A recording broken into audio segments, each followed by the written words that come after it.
क्या इसमें हमारे सरकारी पदाधिकारी, सरकारी अधिकारी थे या नहीं थे? हमारे राजनेता इसके लिए जिम्मेदार हैं कि नहीं?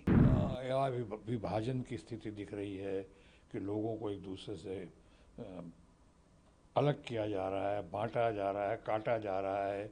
ये क्यों किया जा रहा है? देश में विभाजन ना हो, भाईचारा हो, ये सर्वधर्म समभाव का देश है।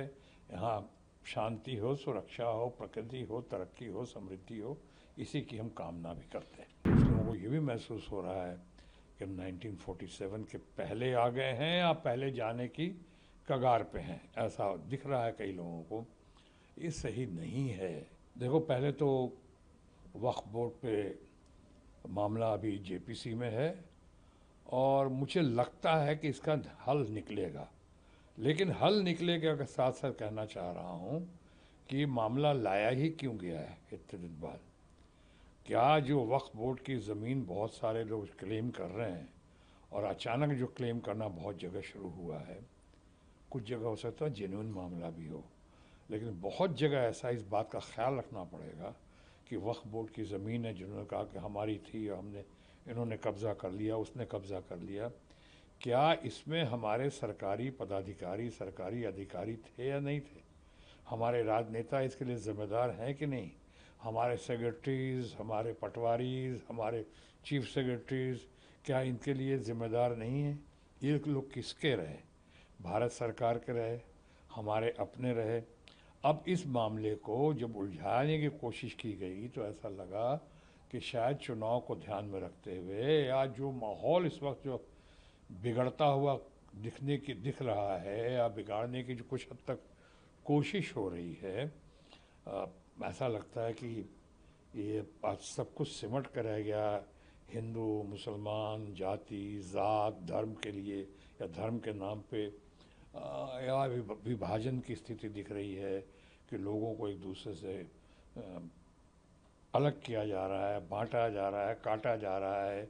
ये क्यों किया जा रहा है? ये लोग समझ रहे हैं। इसका परिणाम भी लोग समझते हैं क्या होगा, देश के लिए हित में नहीं होगा। इसलिए मैंने कहा कि अभी जो जेपीसी का चल रहा है, पहले उसका फैसला आ जाए, उसके बाद ही हम इस पर कुछ बात कर पाएंगे। और साथ साथ ये भी कोशिश करेंगे कि आइंदे इस मुल्क में जहाँ का एलीट, जहाँ का प्रोफेशनल, जहाँ का इंटेलेक्चुअल्स, बुद्धिजीवी, ये लोग चाहते हैं चैन हो, सुकून हो। ख़ास कर वो लोग चाहते हैं आम लोगों के साथ साथ कि देश में शांति हो, समृद्धि हो, सुख हो, तनाव ना हो ऐसा खामोखा। तो इसलिए मैं समझता हूँ कि इस आइंदे सबकी कोशिश यही रहेगी कि देश में विभाजन ना हो, भाईचारा हो, ये सर्वधर्म समभाव का देश है। यहाँ शांति हो, सुरक्षा हो, प्रकृति हो, तरक्की हो, समृद्धि हो, इसी की हम कामना भी करते हैं। मेमोवती ने एक चिंता जाहिर की है कि जो 1947 में स्थिति थी, कहीं डर है उनको कि वही स्थिति तो नहीं हो जाएगी, हम लोग उस तरफ तो नहीं बढ़ रहे हैं। अब कोशिश तो कुछ लोगों ने ज़रूर की है। आप कितना भी कह लें कि इस नारे का मतलब ये है कि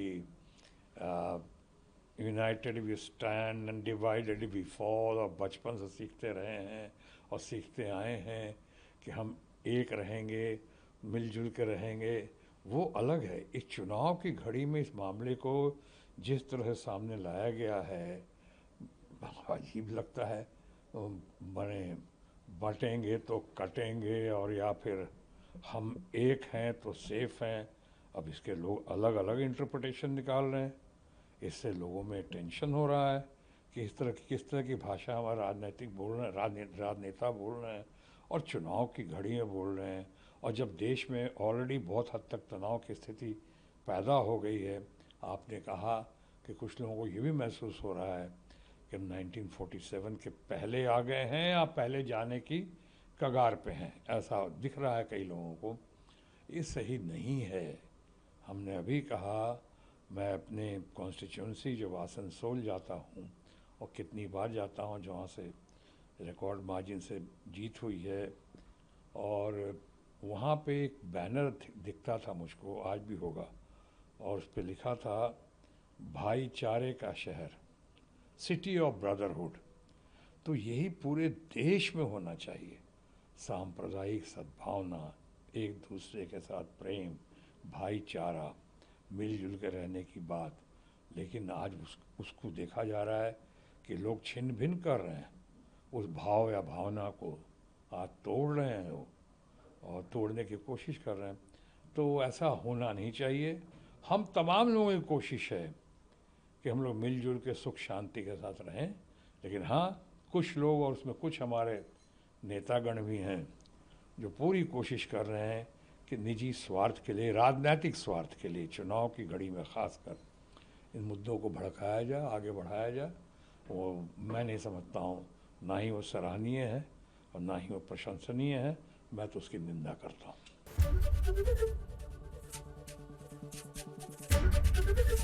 एबीपी गंगा, खबर आपकी, जुबान आपकी।